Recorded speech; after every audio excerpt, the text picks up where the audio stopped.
Matt Delvecchio here. Happy Thanksgiving to everyone here on a beautiful Sunday. You know, sudden arrhythmia death syndromes, also referred to as SADS, are a group of heart diseases usually considered rare that are often genetic and can be responsible for sudden death in young, apparently healthy individuals. In fact, it's said that 700 Canadians under the age of 35 die annually from this. 50% of sudden death reported demonstrate warning signs. So joining us to discuss the condition and what's being done to prevent and treat it is Pam Husband, co-founder, director, and acting interim executive director of the Canadian SADS Foundation. Pam, welcome to Life Unrehearsed. Good afternoon, Matt, and thank you so much for inviting me. This is very exciting on a Thanksgiving Sunday. Yes, thank you for coming on Thanksgiving Sunday. This is certainly dear to your heart, and for our listeners, can you, I guess, give an explanation of what are SADS, sudden arrhythmia death syndromes, and how do they differ from other heart-related conditions? Yes, I will do that in layman's terms. We all understand that we are not a medical facility, so we don't dispense medical advice and so on. But the way that we understand SADS conditions is that, first of all, as you said, they're inherited. And secondly, they, by their nature of being inherited, they can affect people from a very young age. They're also generally rare. And what makes them so different is that they are rare. And they don't affect a large number of people, but the way that they can affect them by leading to sudden cardiac death can be quite devastating at a very young age. And so I might also add that SADS conditions, generally we divide them into two categories. One category would be these conditions affect the electrical system of the heart. So they affect how the heart beats. They affect its rhythm. The other category of conditions are called channelopathies and or heart muscle diseases. And these are conditions that you do inherit. They may not actually present symptoms until late childhood, sometimes as late as early 20s, but they can also affect the electrical system, but they're also affecting the muscle system. So these are conditions that might lead to heart failure as well as an electrical problem. Listening to Life Unrehearsed, Matt Delvecchio here, and I'm talking with Pam Husband about sudden arrhythmia death syndromes. Now, Pam, how did your involvement with the SADS Foundation begin? Yes, thank you for asking me that. It actually began with my son dying suddenly in 1990. He was only 16 years old. He did present with symptoms which at that time went unrecognized. He fainted, and he fainted mostly from a startle. Startle being the alarm clock going off in the morning, a loud, unexpected noise.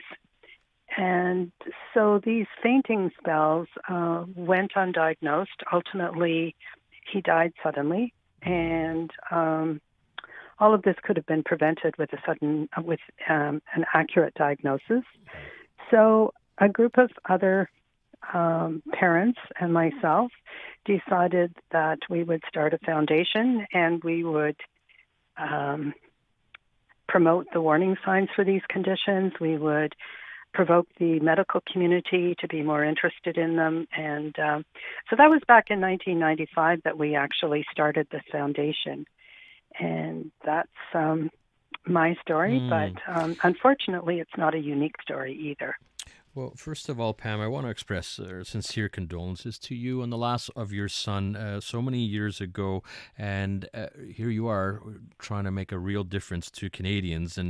And you've mentioned warning signs that indicate a risk of SADS or sudden arrhythmia death syndromes. So what warning signs should we be looking out for? Yes, thank you for asking that. That's a really important question. So when going back to the two categories of conditions, the electrical conditions, the channelopathies, often fainting is, in fact, a warning sign, but it's fainting under specific conditions. For example, conditions I described, like being startled and then fainting, extremely emotionally upset and then fainting, and sometimes fainting associated with physical activity, running the track, playing a sport, and fainting can be a warning sign. Not all fainting is related to heart, and not all fainting is serious. So it's important to know that.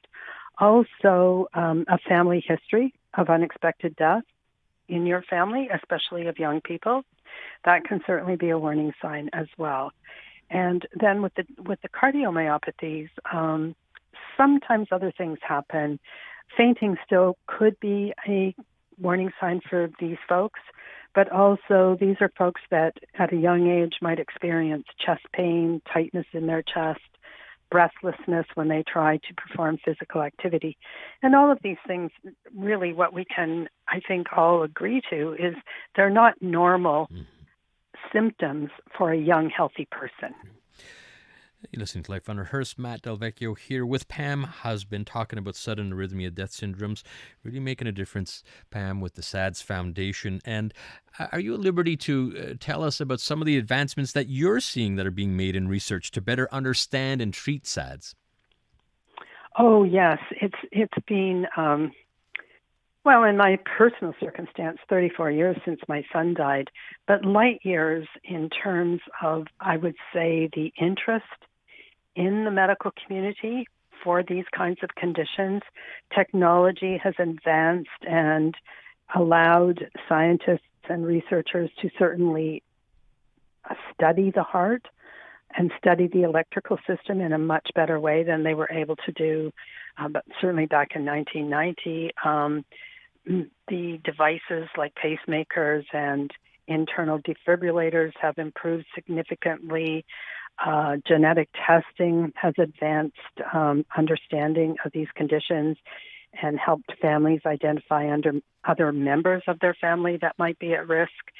So it is certainly a field of advancing knowledge. There's no question about that. Very encouraging, and just getting the word out, having these types of conversations, and the wonderful work you're doing at the Canadian SADS Foundation. Pam, I want to thank you very much for getting some awareness out there.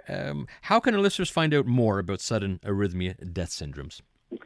Yes, you could follow us on Facebook and or Instagram, Canadian SADS Foundation. Also our website, www.sads.ca. And we'd love to hear from anyone who's interested. An excellent website. It shows all your resources there, Pam, and continue really wishing you much success and getting the word out there. And thank you for all that you do. Thank you so much. All right, that's Pam Husband. Day. Oh, you too, Pam. Happy Thanksgiving. It's Pam Husband, co-founder, director, and acting interim executive director of the Canadian SADS Foundation.